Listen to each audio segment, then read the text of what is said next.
Welcome to The Corner, La Source's digital show dedicated to the sport and entertainment industry. Every 2 weeks, we invite a professional to share their experience, background, and challenges. The sport industry moves fast, and having their insights is the best way to keep up to speed. Welcome to The Corner.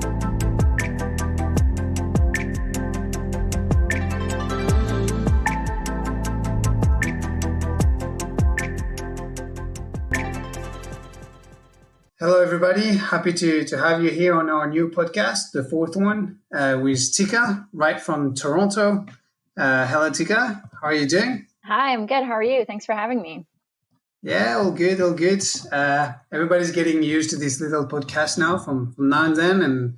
And what we like or what we find useful is to start off with a small introduction of who you are, where you are based, and tell us, a little bit more into your personal background.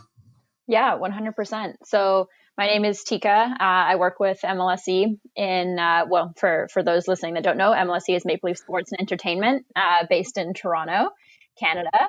We own the Toronto Maple Leafs of the NHL, the Toronto Raptors of the NBA, Toronto FC of MLS, and the Toronto Argonauts of the Canadian Football League. So we're pretty wide ranging in terms of the number of teams that we have and the sports that we operate across. And myself, I work in our MLSE Digital Labs group, which is our technology and digital team that sits within MLSE. So we as a group are the kind of technology digital innovation arm for MLSE and operate a lot of the anything to do with digital products. We do product development, kind of software engineering, all of our IT functions, and then all of our venue technology as well. So, pretty cool group. And MLSE as an organization is pretty big. Kind of unique. It's kind of unique. I mean, I've been lucky enough to hear about you, to know what you guys are doing. But in terms like you are different teams from different franchises working all together. So different sports, indoor, outdoor. Yeah. I mean, you face obviously similar challenges in terms of sports performance or digital activations, that's for sure. But by essence, I mean, your positioning is kind of unique, as I was saying. And I think I would like, maybe before we dive into everything that you do, but that you tell us a bit how did it come that different franchises from the same city came together? What makes it so beneficial for you and the different teams actually? Yeah, for sure. I mean, the Toronto Argos and the Toronto Maple Leafs have been in Toronto forever. They're the longest standing kind of franchises in Toronto, and the Leafs and the Raptors really came together kind of after the Raptors first started in Toronto 25 years ago. And kind of the ownership groups of both of them thought that there would be a lot of synergies in just having both teams kind of together, playing out of one venue, playing out of, the now Air Canada Centre, and just economies of scale of bringing the teams together as well. And so we've since then added the Toronto FC and Toronto Argos to our teams. And what that really allows us to do is not only achieve the economies of scale of being able to have some central services that kind of can operate across all four teams, but also to take learnings from one league to the other. And something that works in the NBA, we can test it out and see how it works in the NHL, or innovations that are happening in MLS, we can also take and cross and apply to the NBA or CFL. So it really allows us that unique perspective into how each league operates and what they do best, and what we can kind of take from one and apply to the other. So that's really cool. Do you have some use cases or something that you tested on in hockey or NHL or MLS, and that you said hey, guys in the NBA, please use it, or likewise? I think it's even, sometimes as simple as some of the things to do with game presentation, our game presentation team, for example, for the Raptors,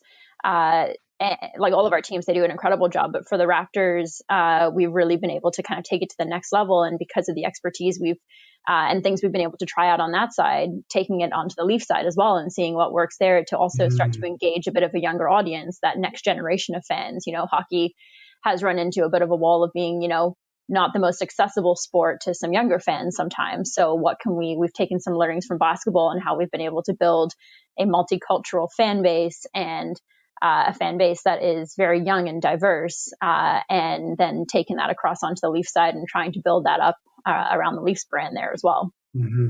Okay. And just for again, for sake of clarity, because I know plenty of our listeners are mostly EU based, so in Europe rather than in the US. So how old is MLSE so that they understand as well? Yeah, MLSE as an organization came about in the late 1990s, but the Toronto Maple Leafs have been a hockey franchise in Toronto since the early 1900s, and the Raptors are now 25 years old. But MLSE as an organization has been around for just over 20 years now. Okay, and right now, in terms of what were you doing?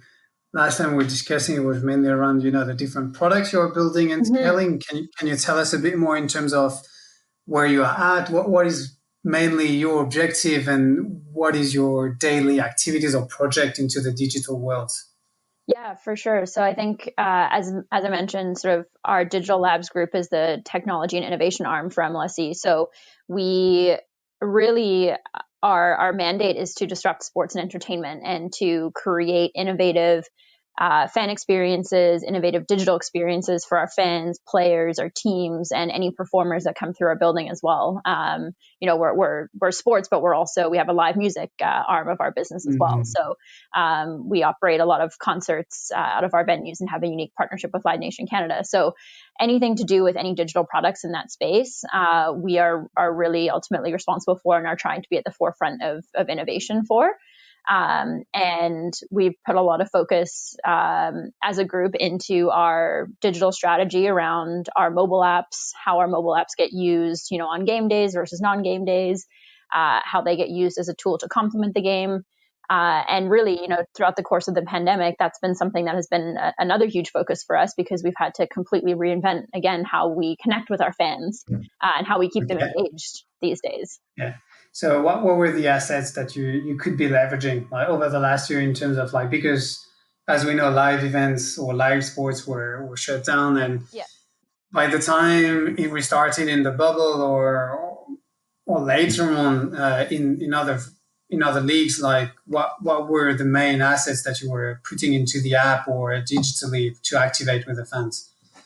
Yeah, so I think it started off, we started off pretty reactive, to be honest. I think the first few months of the pandemic, it was very much just, wow, what do we do? How do we communicate with our fans? What do we tell them? Because we don't have any more information than they have sometimes. So it's like, what more can we tell them, and what more can we do to make them kind of feel like we're going to get back to some, normalcy, or we know how things are going to progress. So it was really, for the first few months, very reactive and using some more of our traditional communication channels with them to continue to engage them, sort of like the email or using our mobile app to, continue some of our partner engagements, but with a little bit more focus on kind of like that, staying home, at home experience. And after those first couple months, I think we really realized that, things were not going to be normal for a very long time again. And so we needed to come up with some ways that we could continue to engage our fans from at home while they were watching in the bubble. And, I think we've all talked about broadcast a lot lately, and broadcast is, still very much a one-way experience for fans. And it's still something that they don't necessarily feel that engaged with. It's easy to, we did some research with our fans because for us, everything starts with data. And, 92% of our fans are doing something else while they have the game on TV. 92%. Yeah. And so we really realized that just having that as the only way for them to connect with our teams was not going to be a way to continue to build the brand, build that connection, and continue to engage our fans. So we set out on a bit of a mission to actually kind of build a new product, a new app and digital platform that allows our fans to have a little bit more of that two-way communication with the team and with our brand. So we, through our research, also discovered that our fans are talking on social media, talking with friends and family during the game. They are participating in online forums. Reddit's pretty big, and a lot of them are kind of participating in Reddit. And they are also, looking at stats on apps like The Score, or they're doing, free to play gaming, that sort of stuff. So we kind of we set out on a bit of a mission to sort of build a new platform that actually allowed them to do a lot of those things in one place.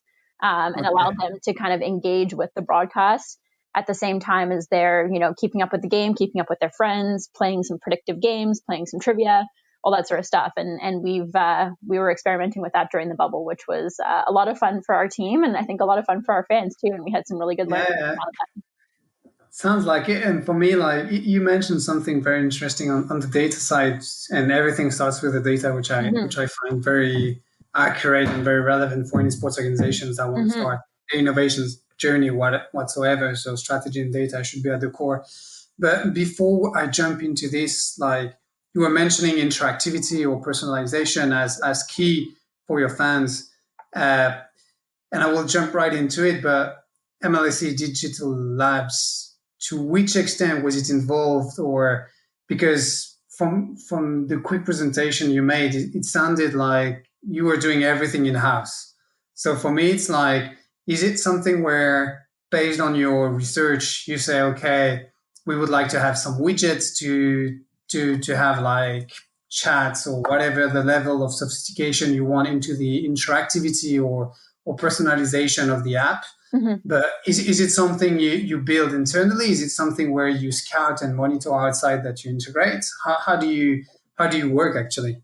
Yeah, no, that's a great question. And, I think it's different in every situation, to be honest, for us. We do, whenever we start out with a new idea or going down a new road of a new product, we do a bit of an assessment on buy versus build. Like what are the existing capabilities out there? What do we have the capabilities to do ourselves? And what makes the most sense for us? And actually, quick questions on that. Is it when you do this kind of review, is it for one team? Like, do you say it's for the Raptors first, or is it for Toronto FC and the Raptors, or do they have to tick bugs and I'm interested, and so you have to review for the 4, for the 2, for 3 franchises, or how does it work actually? Yeah, it's a good question too. I think on the sport side, on the sport performance side, it is a little bit more team or franchise based. So, something can be more soccer focused, that, maybe the foundation of it might have applications across soccer or, across hockey or basketball. But the actual, when you come down to some of the health data or the performance data, like that doesn't necessarily have applications across all. So I think on the sport performance side, it's a little bit team focused. But on the fan engagement side, it's really, because we have access to all these different fan bases, and we are trying to build things that can be applicable across different fan bases, that we're not looking at it on a team specific basis. We're really looking at doing the assessment on, what it is that we're trying to do, who are we trying to do it for, and what do we need to be able to do it. And when we say who we're doing it for, it's really for the fans that we think are going to be most engaged with it. It could be fans. Yeah, exactly. You're targeting a demographics rather than like, demographics it's a demographics and psychographics, behavioral. Like we don't really care if someone is a 18-year-old fan or a 45-year-old fan, but if they're an avid Leafs fan, that's who we're targeting, right? If there's someone that wants to engage with everything, so we're really looking at our fan behaviors and our fan kind of psyches a little bit, and building our products off of that information that we know is going to resonate with those types of people. Do you? Sorry, I'm going a bit like everywhere with the different questions, but I find it really cool because as I was involved with UEFA in terms of different research and building products as well, do you conduct your own research, or do you work with like?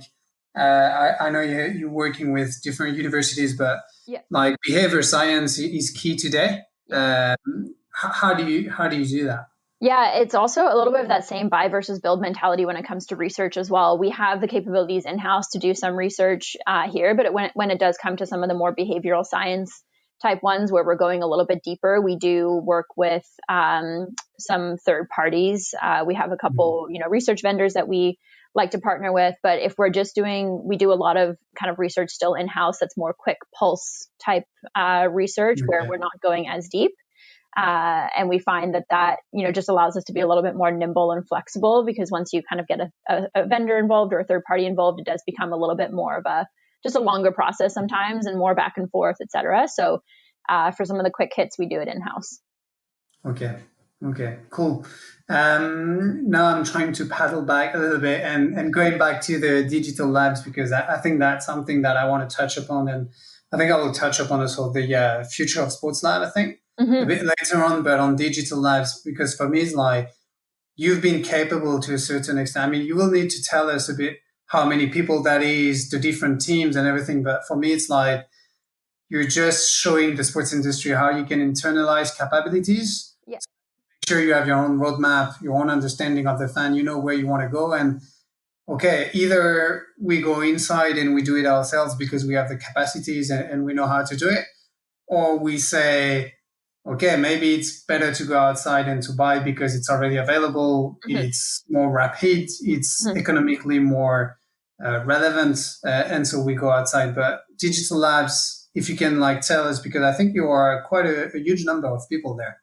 Yeah, for sure. So I'll touch on digital labs a little bit first, and then I'll speak to Future of Sport Lab a bit. So digital labs as a group, we started about 3 years ago. Some of our teams were already existing within the organization, but about 3 years ago, Hamza Tarani, our chief technology and digital officer, came on board, and he really brought all of the technology, digital innovation strategy functions together across the organization.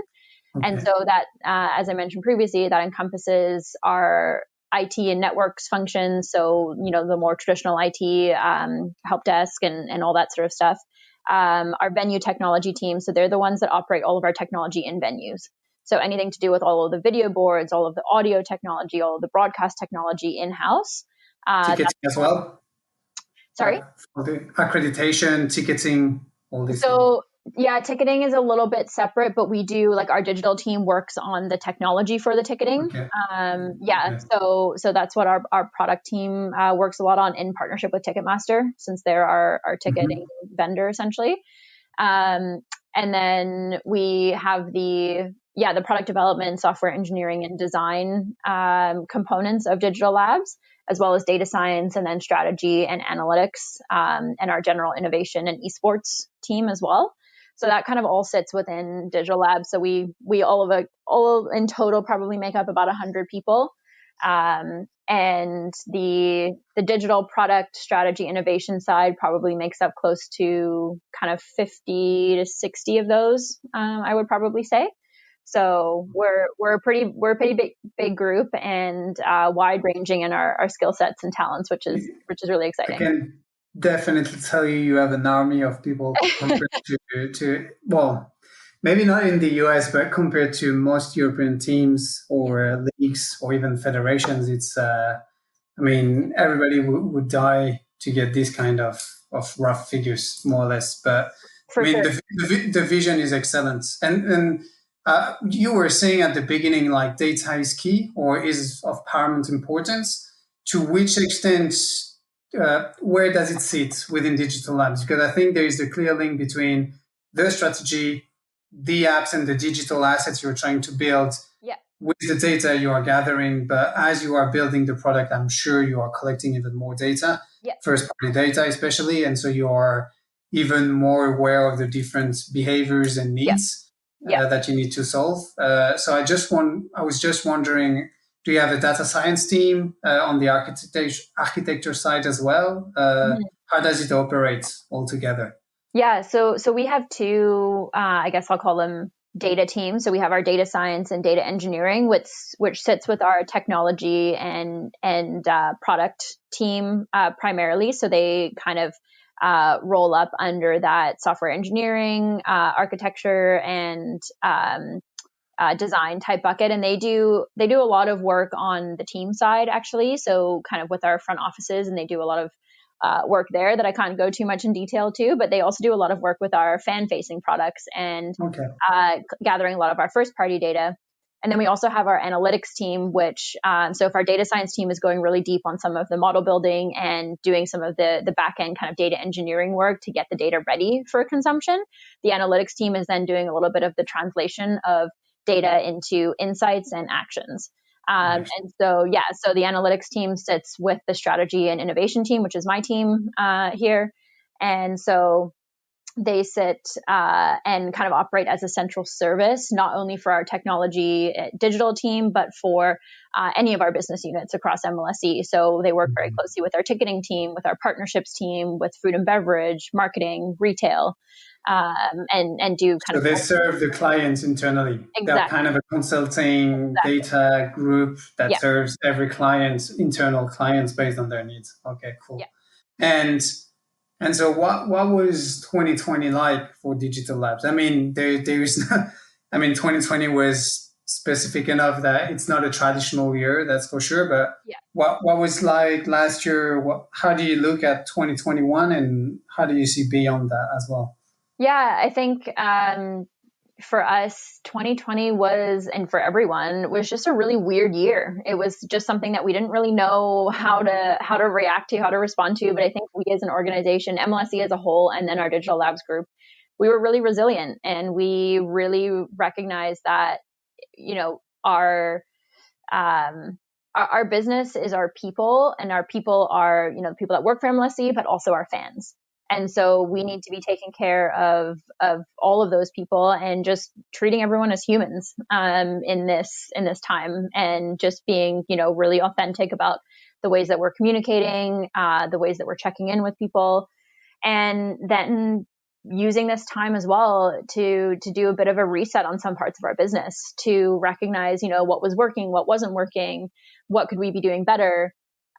Which ways, what are some new things that we can be thinking of, new ways to innovate that we can be bringing forward with us into 2021, and what can we accelerate? What's already started that we can use this time to accelerate? So I've really seen 2020, I think, as an acceleration of some of the current trends that we've already seen in sports. Not necessarily, I don't think there's going to be any major pivots like going in a completely different direction than what we were already heading before. But I think 2020 has just allowed it to speed up a little bit, particularly in the realm of things like, digitizing experiences and interactive broadcasts and even data.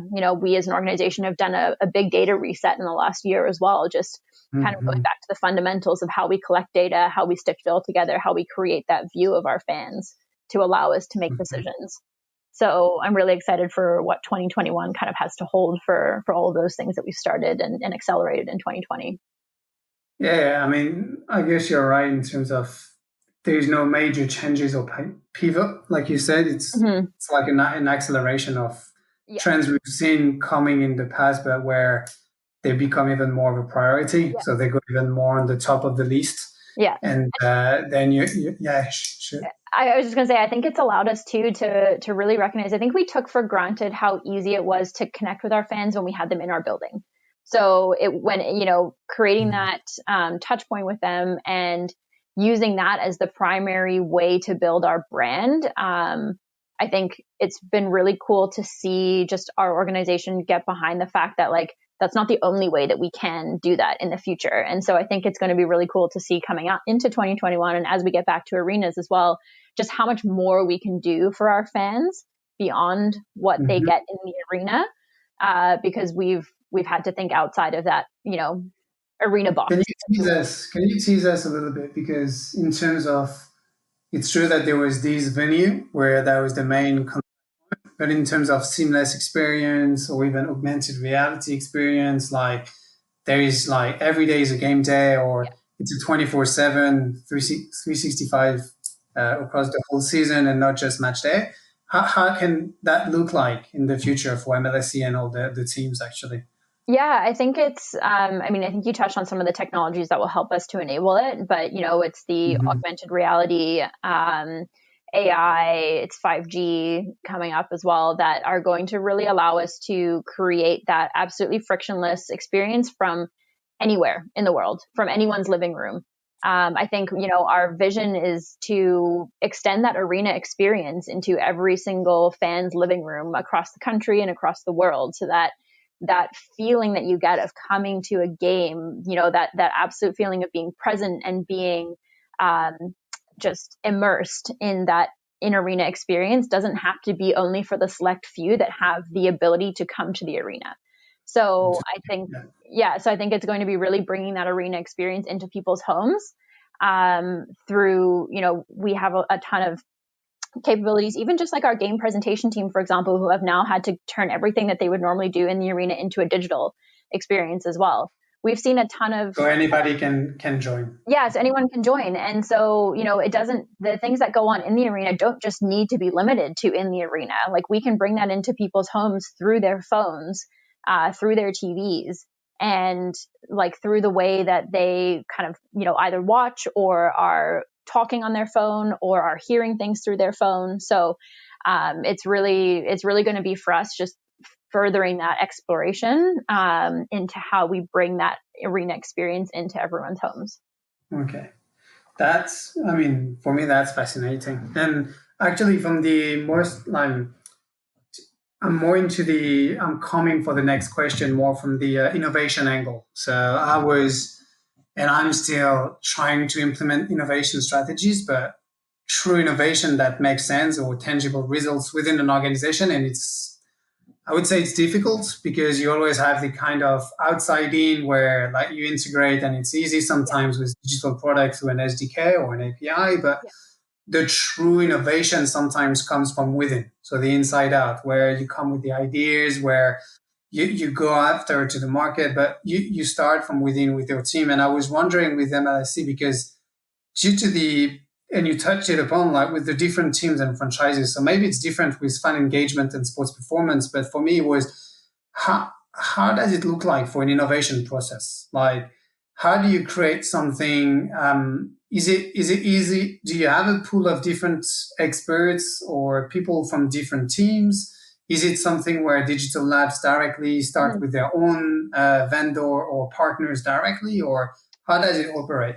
Yeah, it's a good question, and I wish there was like, a clean, simple answer to this, but the reality is that there's probably not. So I think there's a couple different directions this can go. So I think first off, there's the direction of we, at the end of the day, we are there to enable and to help our teams succeed and help our business verticals succeed as well. So from ticketing to retail to partnerships to marketing, we enable them from a digital perspective. And so some of the innovation and some of the, building that we do comes, either as a request from them or in collaboration with them, where it's like, we have this problem. Do they come to you directly now? Yeah. Are they coming to you and say, okay, this is my top priority, can you help us out? Yeah. So some of it's that, and some of it's this is my priority, or this is the challenge that I'm trying to solve. What can we do? What can we build? What can we kind of bring? Can you help me with this? Exactly. So it's not even that they have a fully baked idea all the time. It's them, having a seed of something, or like I said, having a problem or a challenge that they want to solve, and coming to us to help them solve that with our capabilities. But because I really like it, because it means like the level of maturity, like when different business units come to you directly with a priority or with a need, it means you've been identified and you are there and everything. But can you be sometimes a bit proactive? And because you're managing the strategy, can you tell them, oh guys, we know you're looking into behavior science on the core fan segments we've seen recently in the last 8 months, this. Would you mind if we were like an A/B tests on some of the apps we want because we want to test this or whatever? Can you be also directly proactive to them? 100%. And I think we've seen even more of that during the pandemic. I think, when it was just sort of our, pre-pandemic, it was a little bit more because the businesses, they're so good at what they do, and they know what they want. They know what their strategy is. They know kind of how they want to take it forward. They were looking for someone to help them enable that. So it was a little bit more of them coming to us. But I think during the pandemic, everyone just had to take a step back and was just kind of like, hey, we don't know what we're doing. We don't know what to do. So what can we come up with together? And I think, our whole way of creating a new engaging fan experience for our fans was, the seed was born out of Digital Labs, and it was born with us going to the business verticals and saying, hey, we think we can do this. What do you think? Let's do some research. Like, let's work on this together. And we had, I think back in May and April and May, when we started out on this journey that we've been on these last 9 months, we had like 80 people on these cross-functional calls talking about this idea that we wanted to try and bring to life for our fans during the bubble. And everyone was giving updates on things that they were working on and ideas that they had for it. And we were tapping into everyone's different capabilities across. So a true opportunity. Yeah. A true opportunity as a catalyst for your innovation. Yeah. And so that's been really cool to see. And I think that's also helped to cement us again, even more as the within our own company's eyes, as the people that really can help them with innovation and can help them can help everyone move our businesses forward. And so when we, it's still, I think, going into 2021 and future years, it's still always going to be a little bit of the business coming to us and a little bit of us going to them. But the more that we can just keep those open lines of communication and have those really good relationships with our business partners across different business verticals, that's really key to innovation, because you can't just have one group wanting to try a bunch of different things if you don't have buy-in from all the other groups across the organization too. Yeah, so you need some kind of harmony, or exactly. Fully agree with that. Yeah. And you were mentioning, so that's the buy-in internally from the different business units, from the top management. That's key, that's for sure. I wanted to pose a little bit, or not to pose, but maybe go to another route. It's to talk a bit more of the startups. We all know. Everybody, when we talk today of innovation or strategies, like, okay, but what do you do with the startups? Can you tell us your best predictions? What are the best ones? That's never easy to do, from my own feeling. But for MLSE, how do you partner with them? Is it on a case by case basis? Do you have some specific initiatives, or are you looking at a specific level of maturity? How does it all work on your side? That's a great question. So I think, we have our Future of Sport Lab. So for anyone listening that doesn't know, Future of Sport Lab is an incubator that we have launched about 2 years ago now, in partnership with Ryerson University in Toronto. And FSL, incubator. You mentioned incubator, so very much early stage. Early stage, yeah. So primarily looking at kind of seed stage startups for the most part. And we've had 2 cohorts come through FSL now. So a total of 11 startups, I think, have come through. And what we really kind of were envisioning with that, and I think where we really hope to continue to take that, is there's a ton of innovation happening in sport right now. And there are so many companies out there to work with. And we as MLSE want to be able to, I mentioned our buy versus build mentality. We as MLSE want to be working with the best in the business at innovating and building new technologies. And we as an organization know that we're not going to be able to build everything. Like, that's just not feasible. Like, at a certain point, you have to focus on your strengths. And so where we can, leverage the strengths of another organization, a startup, or, another company to help us on our journey, and help us kind of, move towards our vision, we're going to do that. And so what we had then start with FSL is a really unique opportunity for startups to come in and use MLSE as a testing ground for their products and services. So access to a hugely enthusiastic fan base for fan engagement, or access to, performance data on the sport performance side. And so a really unique opportunity to partner, for us to learn from them and to get access to the best in the business, new products, new services, and for them to be able to hone their products, their product market fit and all that sort of stuff to help them to grow their startup as well. And so we, coming out of that, have seen just some really great partnerships kind of evolve. And And it's also been a great launching point for some of the startups that have come through there. The Gist is one of them that was in our first cohort, and now they're expanding like crazy and have been in a couple different accelerator programs and stuff. So it's been really cool to see. What's your? I mean, I've been running also challenges or these kind of specific initiatives or scheme for startups. Is like. And I always like having courts and this kind of accelerator program or incubator because you have a given deadline, you know where you are at, and there is some kind of an emulation or some work to work as a startup. Also for the people internally within the organization to feel a bit more like living as a startup. Yeah. But at the same time, I feel it's hard sometimes. The same benefits are usually also the cons when it comes to. Potentially a service provider cannot commit, or potentially there is a business unit that cannot give too much of their time because, I don't know, you were referring to a living lab and potentially the team is in playoffs, so they have to focus on the team first and they don't have the time really to help out with the startup which is onboarded. So how did you find this kind of, okay, we have some kind of a cohort or a scheme, but at the same time, we would love to have some kind of a more flexibility with an open innovation. How did you find the mix between the two?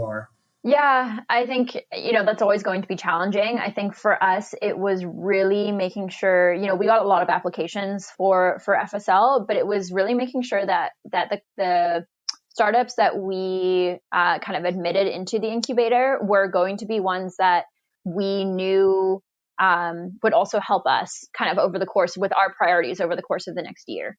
And so would make sense for the direction that our organization is trending in and that we're seeing the sports industry in general trend in as well.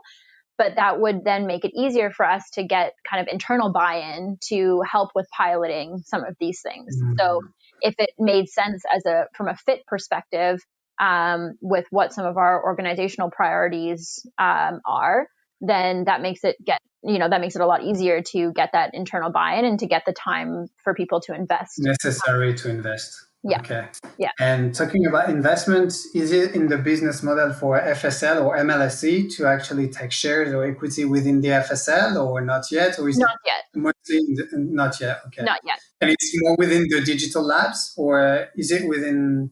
I mean, in terms of business model between digital labs, which is mostly internal, and FSL with the university, how does that work? Yeah, so FSL is co-managed by our digital labs team, by our strategy and innovation team, and then by Ryerson. So it sits a little bit separately, but it's co-run by us. And then digital labs is very much, like you said, internal and part of MLSE. But anything that kind of happened within FSL would funnel through digital labs into the rest of the company. So I think, we don't really know what it looks like exactly down the road yet, but I think in an ideal world, we evolve this to be something where it's a little bit more like a venture arm for us, for sure. Okay, for you. Yeah. With at least break even or even like profit driven business model. Yeah. That's cool. And actually talking about a VC arm, like the leagues have been super good, like MLB or other ones to have their own VC arms actually, and to invest and to help the teams. Yeah. How?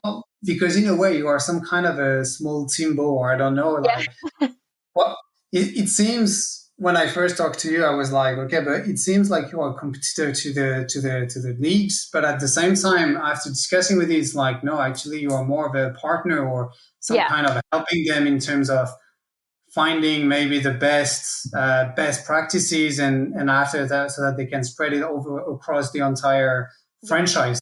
But I was wondering, what's the relationship between MLSE and what you're doing, because you are doing a lot of innovation with the HQ, more or less. Yeah.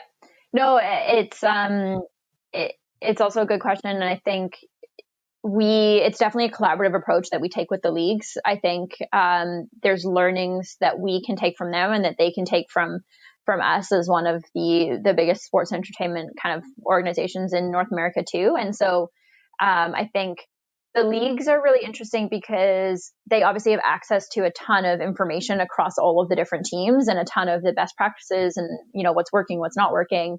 But what they don't necessarily have the opportunity to do all the time is go really deep into one area or focus in on something specifically, because they are trying to service all teams.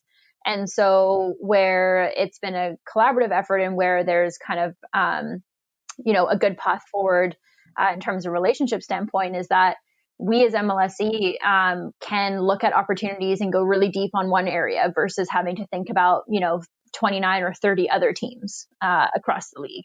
So for us, that's really beneficial because we can kind of, like I said, dive really deep onto something that we're kind of all in on. And then we can use the league as resources and also kind of feed information back to them. But the league can help with things that are a little bit more wide ranging and have applicabilities across the majority of all teams. Yeah. And I was just wondering while you were talking for the sports performance side, to which extent, because here in Europe, it's always not complicated, but it's a bit more of a secret, or like coaches or first team, they don't really want to share that much, or they don't want to give you the recipe for success. Yeah. So I was wondering to which extent, because I see definitely onto the fan engagement side, or even the data or the IT systems, because at the end of the day, we do replicate and we do face the same challenges and we're trying to solve the same business needs. But when it comes to on-pitch performance, then it becomes to we are less partner, we are more competitor. So how does that work? That's, to be honest, I don't think we have a good answer for that yet. And I think we're still figuring it out. It is very much, it's the same in North America where, your competitors on the ice, on the court, on the pitch, and that information you don't share. And, we're doing some really cool things here in Toronto for all of our teams that we're not necessarily in a position to go and share with other teams, with the leagues and that sort of stuff. At least until we figured out, how can we provide something that doesn't give away the proprietariness of like how we make it work for us, but is maybe the underlying technology that the platform is built off of. But hey, you need to go and do your own algorithms and stuff to kind of make it work for you. Right. So we're trying to figure out what that line looks like, I guess. And we definitely don't have it fully figured out yet. But it's all part of the evolution of just how we grow our practice and how we grow the digital labs kind of mandate and team in general. Yeah, cool. Yeah. As it's already 46. So I will go through the last questions I have. I had too many actually, but one of the could you tell us a bit more on one of the latest success stories that you had, not necessarily with a startup, but on a specific project where you felt like, okay, the teams were on board, or something where you were driving value for the fans, or maybe for the teams. I don't know, but one or two success stories, being startup or internal work group or even research based. I don't know, something to give a bit of a flavor. Yeah, definitely. I think one success story that's really come out of the last sort of 9-10 months or so, which I kind of alluded to previously, is just really this new kind of fan engagement platform that we've been working on for our fans going into the next year, which is intended to bring that in-arena experience into people's homes through interactive games, through chat, through watch parties with your friends, and through the ability for our game presentation team to bring that in-arena experience to life on a fan's phone. So for us, that's been a huge success story because it has required a ton of cross collaboration across our organization. I think, the dream for any organization is not to operate in silos, and any organization that tells you they don't operate in silos is probably lying a little bit, because there is just inherently in human nature, I think, a siloed approach to certain human nature and in organization nature to exactly. Exactly. So, but I think, one thing that we have done really well with this project and this platform that we've been building is is that cross-functional collaboration and having daily meetings with people from across different parts of the organization that bring everyone together. And it's not, one conversation with someone in partnerships and then a different conversation with someone in marketing. It's the same conversation all together. And I think for us, that has been a huge success to see those relationships form and that, breaking down of silos happening during the last few months. And then for our fans too, it's, this is the beginning of our expansion of our just experience that goes beyond coming down to a game. And so I think for our fans, they've really appreciated, it's been kind of in beta mode with them for a while, but they've appreciated the ability to test out a new product with us and give us feedback and then see that feedback come to life. I think a lot of the times when we hear from our fans, they feel like if they give us some feedback or if they tell us something, it doesn't always get actioned upon. It kind of falls on deaf ears. But through this beta that we've been running, our fans have really felt listened to and felt connected with. And that's been really awesome to see. And we've seen them invest in it and spend their time testing it out for us and letting us know what works, what doesn't work. And so I think that's super cool. Yeah, I think that's been really, really cool for us. And okay, and after I promise it's the last questions, but from what I've listened it seems like, do you have a big technology partner? Because you're building something for me which sits between, like you said, ticketing, the digital, but also you have the broadcast, so the viewing experience, it all comes together. And we know how hard sometimes it is to speak the same language, even from an IT system or architecture-based perspective, even like to digest the data into that, to make them like actionable, like you were saying, like structured and actionable for insights. So I was wondering, how do you partner with bigger companies or technology partners on that front? Yeah, we partner with the companies that are kind of going to have the same vision as us and the same want to succeed and to do the things that we also want to do. So from a bigger company standpoint, we work still on quite a few different platforms, AWS, Azure. So we're still kind of experimenting with what the best fit is there for us as an organization. But on a smaller company standpoint, this new platform we've been developing, I'd be remiss if I didn't mention them, but we've been working with an awesome development partner on this, Tradable Bits, who they're just, for us, we've been 5-year partners with them, and we have co-created this product because, they had some capabilities, we had some capabilities, and we decided, hey, let's see if we can bring it together and co-create this product that is, hopefully going to be the future of sports and entertainment down the road. Cool. And so for us, another success story. Yeah, exactly. Another success story. And so that for us is just finding the fit there for like-minded organizations that just want to create really cool experiences. Cool. Okay. And promise, last question, very short. I hate it myself when I'm asked this question in terms of like, do you have a crystal ball or how do you see the future? But I'm just wondering, and okay, I think I've understood a little bit where you come from and how you see the future, but for all our listeners out there, what would be the main thing if you were, I don't know, an innovation manager or someone within a club or a league? Like, what would you be looking at in terms of trends or main things to be aware of for 2021 and beyond? Yeah, this is this is a hard question, and it's definitely one that I also don't know what the right answer is always to it. But I think, like we mentioned earlier, I think it's really just an acceleration of all of the trends that we were seeing previously. And it's going to be, particularly on the interactive broadcast side, like what can we do to make that experience less one way? And how do we work with our broadcast partners to do that? And if they're kind of doing it, on their own, what can we, as a sports franchise or club or team, what can we bring to the table to help make that better for them too, to add value to that, and then add value to our fans? I think, at the core of that is obviously all the data too. So what we data would be careful, player data especially. Exactly. And so I think, it has to be a focus for any club, any innovation team to be really working on getting that first party data as much as possible and building your solutions, building your ideas with that entire data architecture, data framework, and big picture in mind. Because if you build a product first and then try and add in data afterwards, it's not going to work.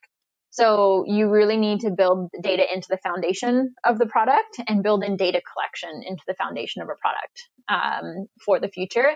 And that in the end, or, to come full circle, can also be a way that you add value to some of your partners, whether it's your corporate partners, sponsors, to your broadcast partners, your network partners, because sometimes they don't have access to that data and they want that data. So how can you use that to add value to those conversations and to then work in partnership with them? So I think those are some of the big ones. And I think for us in North America here, and especially in Canada, sports betting is just going to be one that it's been talked about for a long time. But that's going to be really coming to fruition over the course of the next few months, few years. So what can we as a team do to, capitalize on that and at least, gain a little bit of that market. Cool. Yeah. Well, thank you, Teeka. Thank you. Just enjoyed the talk, really. So I think I will come back to you maybe in 1 year time to see where we're at and what the experience in Toronto can look like, because for me, what you were describing in terms of having the fans, even at home, living the experience or from anywhere in the world, I think this is where every franchises or teams are moving towards in terms of activating their communities. Yeah. So thank you for the talk and thank you for sharing what MLSE is doing. That's really unique. Of course. Thanks for having me. I really enjoyed the conversation and looking forward to staying in touch. Le corner.